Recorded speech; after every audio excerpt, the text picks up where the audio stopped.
What I really liked was just our consistent effort from start to finish. We just didn't have that the last time we played them. So, shout out to the coaching staff and the players, the way they conducted themselves through the break. For me, it's always tricky, and you hold your breath to see how your team comes out after having such an extended break.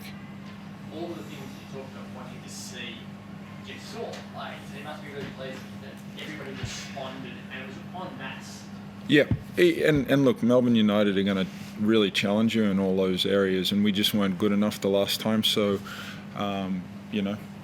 as professionals, as competitors, you address that, and we had an opportunity to measure ourselves again against the best team in the league. So that's the pleasing part. But now we've got to move on to Sunday. I have so many pictures. He stepped up and started banging. Yeah. 2 minutes, and someone else comes along. Yep. 3 or 4 minutes.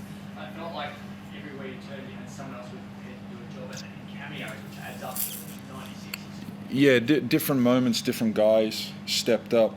But like Dylan, we challenge him every week. Like, he has a defensive assignment.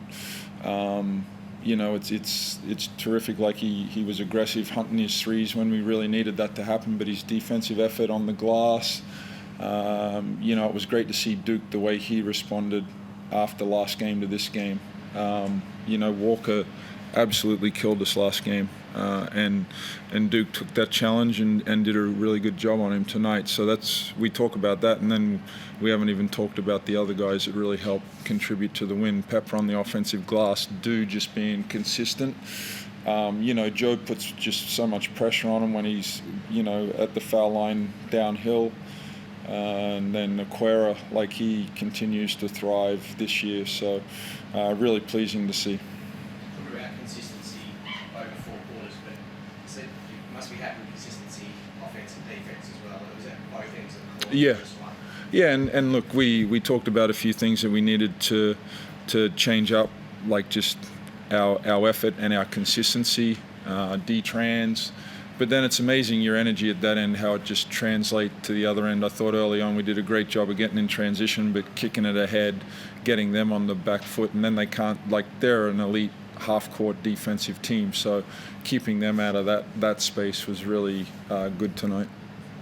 Can I jump ahead? This Sunday, aside from the Grand Final Series, is probably going to be the biggest away game we've seen for a long, long time. Yeah. How do you approach the next couple of days to try and not let the hype and the build-up and the excitement around the game? Well, the hype and the excitement and the emotion that goes into that is probably centered more around the fans and the media versus, we've already played them. So our preparation just needs to be the same as last time and be on point. And, the emotion of tonight's game, how do we back up with another emotional game, which is really like playoff basketball. So I'm really looking forward to seeing how we bounce back and how we go about approaching the atmosphere that'll be in the gym. How do you prepare for the atmosphere that'll be like over 2 consecutive games, this one even riding higher? Yeah, I look forward to it. We've had a lot of exciting games in this building. It'll just be another one to add to the list. Like you said, we've already played them once, so we kind of got that out of our system and just back to locking into the scout. And I'm sure they're going to try to make some adjustments because we did a pretty good job with them last game. But, look forward to the environment. It's going to be good. Do you appreciate the moment, though, Dylan? I mean, the probably club's greatest ever player is going to come back to town for the first time and play against you.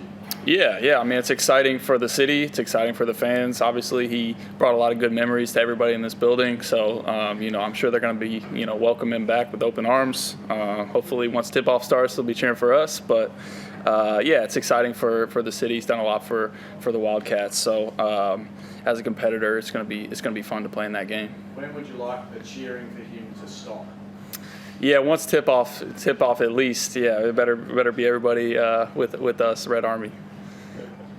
Pepper seems to have really been more aggressive lately, not just to score, but even on the low boards and tipping. He might not be getting them, but he's tipping them to an advantage. And Aquaria's basketball IQ has improved tremendously this season as well. What are the conversations you're having with these players to get that kind of contribution from? Like for someone like a Pepper or a Henschel, you know, when their strong suit, which is shooting, isn't at the level that they want to be at, like how do you contribute in other ways? And you saw Pepper in that first quarter, offensive rebounds. He had some great defensive plays where he just like got deflections that ended up in some opportunistic baskets for us. So you keep playing like that, chipping in other areas, all of a sudden your shots will start dropping. So they're the conversations that I have with Elijah and players in similar type of situations. Seasonal momentum can be really, really important, and played them twice in a row. It can change the season in both plays. Like, how important was it from the momentum and confidence point of view to get this one tonight after dropping the previous one? Look, I was in a way, and it's easy to talk hindsight now that we know the result, but to go back to back against the best team, could we improve? Could we bring the juice that was required to play against that, so we get a feeling of what you need to have on a nightly basis to be at that level? So we know what it needs to take. Now, can we replicate it? Can we find a nice rhythm within the group to continue on with that? Is Aquaria a better player because Joe's there? It just feels like, I don't know, he seems to have a positive influence over. Yeah. Hey, look, I think it's a combination of things. You know, when I first met Dave Aquera, before I was even with the Perth Wildcats, like he thought he was the next Kevin Durant. There's only going to be one KD. And we all dream and hope, right? But I think he's very comfortable with who he is as a basketball player, and he's just evolving. And that comes with maturity. Like, he's been in the league since he was like 17 years old, and he's played for Melbourne and Perth, like teams that have a high level of expectation, and he's stuck with it. He's been with us now for 3 years, so the continuity, I think we've seen. Now, Joe has been tremendous for him. Joe being back here and Dave going against Joe every day at practice has been great to see, and Joe can take some of the credit for that. Anyone else? Right, thank you. Thanks, guys. Well done, Dylan.